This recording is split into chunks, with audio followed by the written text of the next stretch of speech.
morning guys. Happy Sunday sa inyong lahat.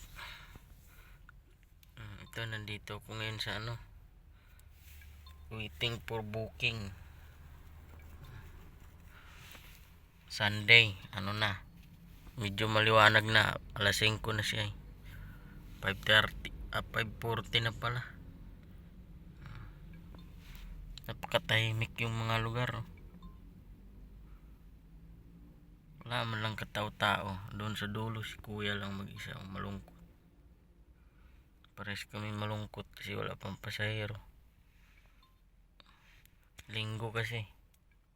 Napakatahimik talaga. May pasahero kaya? Dito kami sa may mga puno. Sana may pasahero naman sumakay.